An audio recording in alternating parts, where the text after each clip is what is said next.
Joan London's A Golden Age is a fantastic text, and if you're lucky enough to be studying it, there's plenty in there for you to be working with, whether it's doing your creative SAC or your analytical SAC or getting ready to write for it on Section A of the exam. In today's video, I'm going to take you through a few ideas that I came across as I went through my reading of the Golden Age, a few features that I think will really stick out and will give you some really great evidence to be able to use in order for you to show your understanding of how it's all come together, and also some of the messages and the ideas that London is getting across. And so we're going to jump right in and start talking about the messages or the values or the big ideas, whatever word it is that your school uses. It's really, really important with our Section A or our text response SAC when we're writing these essays that we're really focused on the authorial intent, the messages, the values, the big ideas that are coming through from the reader. And it's really important that we understand that there's not just a certain list of these that we need to know. It's about our own personal interpretation. So the way I'm going to get you starting to think about this first off in today's video is for us to think about the minor characters. If we take a second to think about the very basic plot line, and I'm going to strip it right back here for the Golden Age, we have the horrors of World War II and what happens in Hungary. We have Ida and Maya and Frank coming out to Perth and the fact that they wanted to go to the United States instead. And then we have Frank contracting polio and then what happens to him in the Golden Age and falling in love with Elsa. And so if we take a look at that of being the bare bones sort of story about what happens, we understand that those three characters that I've just mentioned, and then along with Elsa, who obviously takes a prominent role in Frank's life in his time in the Golden Age, could be considered the main characters. So when we're going to be talking about values and ideas, one of the really great ways to do it, I think, is to take a look at some of the more minor characters and think about how they complement the overall story. Because on its own, for a purely plot-driven story, characters like Sister Penny, Elsa's mother, Norm, the gardener at the Golden Age, all of these people are insignificant if we think about it in that really stripped back way. However, London has included these characters in order to round out the ideas that she's trying to get across in her novel.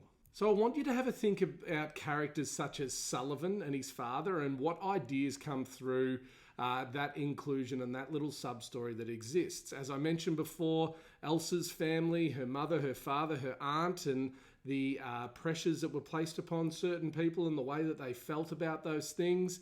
Of course, we could talk at length about Elsa's family, but the one I want to focus on today is Sister Olive Penny and the way in which she is so representative of so many ideas that come across in this novel. If you take a really close look, you'll notice that London often presents Olive Penny in this very angelic light. She has her in one scene where she's coming down to meet, I think it is Maya, but she talks about how she descended down the stairs. Now, if we want to really get into a close and perceptive understanding and analysis of these texts, being able to talk about London's choice of the word descended when it talks about her coming down the stairs brings across this angelic quality. Whenever Sister Penny is mentioned, it is quite often mentioned that she is this beam of light, this radiant face that Frank sees in front of her. There are these constant allusions to light and radiance and brightness and life that comes from her. And of course, we know that this is a major part of how London has constructed her text, with the difference between light and dark, and the fact that she mentions how many of her scenes that might happen in twilight or in the dead of night or under fluorescent light and so on. And so Olive Penny becomes this really pivotal character with all of these ideas that come through her. And so when we think of ideas such as love, there are so many different dynamics around that word and what it might mean. When we have romantic love between partners that have been together, when we have the love that happens between Frank and Elsa and these young people that are discovering that sort of love. And what is most telling about Olive Penny is that London has made that choice for her to be a widower who has a daughter who's now separated from her. She's off at school on her own and so on.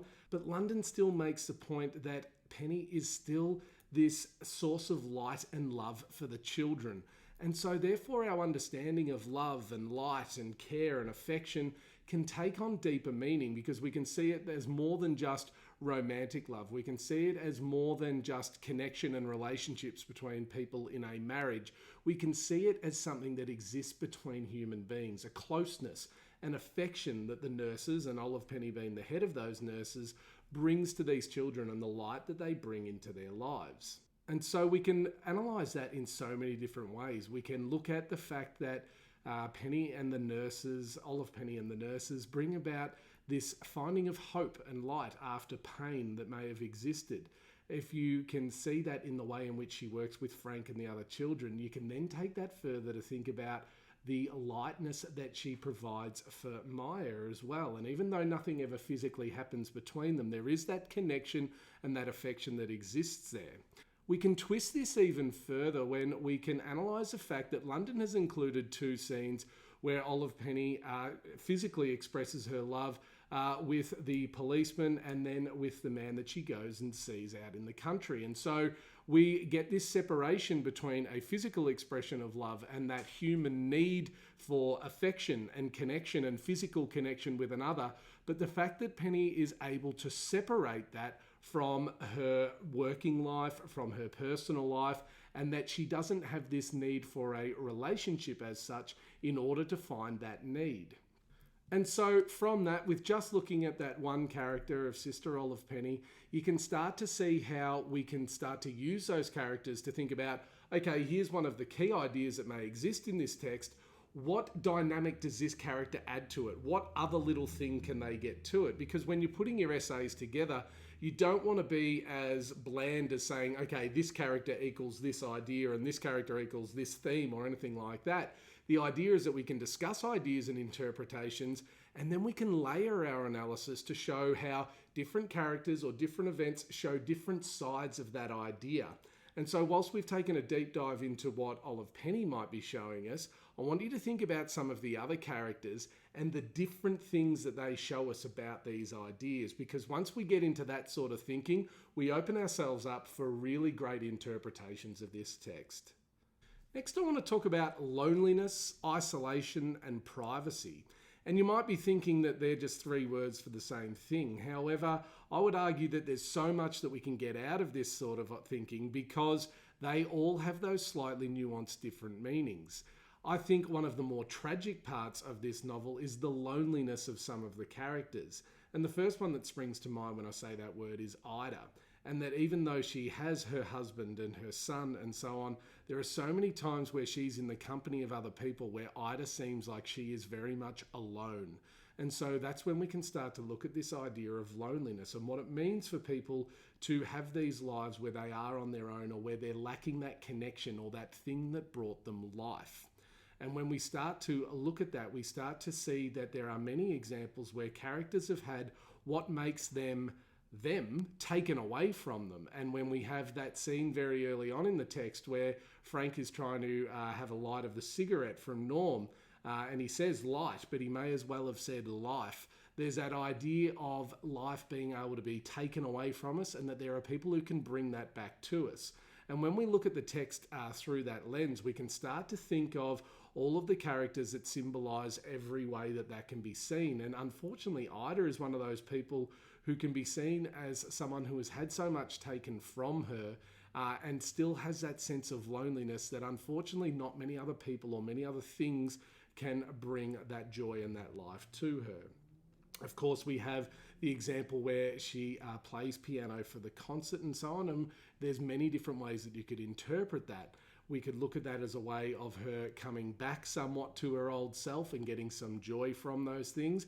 But at the same time, Ida remains one of those more complicated characters where there's many different things and there's no perfect resolution to it in the way in which she ever comes to accept Perth in Australia and all of these things as her home that brings her back that life that has been taken from her. While we're talking about that, we can also think about the ideas of isolation and privacy and how these are very different things, and how Frank, in some regards, actually quite enjoys his own company, but then seeks out the company of others. One thing you'll notice if you take a look through the text is the many times that London creates these worlds within worlds. There are sheets that are drawn up. There are basic titles where she refers to the girls' dorm at the Golden Age as girls and boys, and that they have those titles where, you know, as I said before, the sheets are drawn and Frank peers into them, and there's lots of doorways and these types of things where we have this understanding that there are worlds that people can belong in, and of course there are worlds that people don't feel that they belong in. Other examples exist when the Golds go to visit Elsa and her family, and there is that description of the world that exists under the branches of the tree where no one else could see them. There are many different examples of this when you keep an eye out for it. And rather than telling you what my interpretation of that is, I want you to think about why London would have made that sort of choice and what that allows her to say about these characters and what they find in these different worlds. Who's excluded from them, who's included in them, and what happens to these characters when they're thinking of themselves as being a part of these worlds, or being on the cusp of them, or being on the very much outside of them. Some other ideas that I really encourage you to take a look at and to jump into would be the idea of a vocation, you know, poetry, being the head nurse, the piano for Ida, all of these ideas of when someone has a vocation and how that helps them overcome grief and overcome the challenges in their life. And of course, that also leads to the sense of having to be an individual, and that London, I think, is very much putting forward this idea that an individual must have a certain sense of character if they're going to be able to face the challenges that the world is going to throw at them. Other ideas you might want to look at might be the struggle to assimilate, the grief and the ability to be able to move on from grief, and the success and the lack of success that some characters find with that, fear and paranoia and the effects of war. And so you'll notice there that with each of those ideas, I haven't just given them single word titles. I've talked about the manner in which they're there. You know, the effects of war, the struggle to assimilate, those types of things. This is the way that we need to be thinking about those ideas so that we can really extend our thinking and have plenty to say when it comes to writing those essays. And I want to close out the video by talking about how this text has been put together. And if you've watched some of the other English Lab videos, you'll notice that a lot of what I talk about when it comes to text is the what and the how. What the author is saying and how they've said it. And so when I talk about how London has said it or how London has put it together, I'm talking about construction of text. So I'm talking about symbolism, I'm talking about structural elements and all these things that London has done in order to convey her message and convey her ideas. And so a couple of examples that we can look at here are things like the netting factory and the hum that comes from there. I've read plenty of good essays that have all interpreted that in many different ways. That idea of it being constant, that sense of light. The netting factory has those lights that never go out overnight. That idea of there being that constant hum, that constant sense of hope perhaps. But of course that can be interpreted in many, many different ways. When we talk about that further, we could talk about the piano or the cockatoos and the natural things that exist in the Australian environment that are so comfortable for some of the children, yet so uncomfortable for the Golds. Further to that, we can see plenty that London has done in terms of the setting that she has applied, and not just physical setting, but also the idea of the time of day when all of these things start to happen.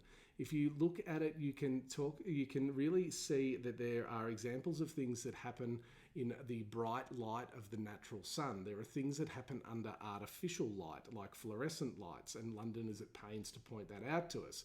There are things that happen in the twilight and moments of reflection when Maya goes for that very long walk.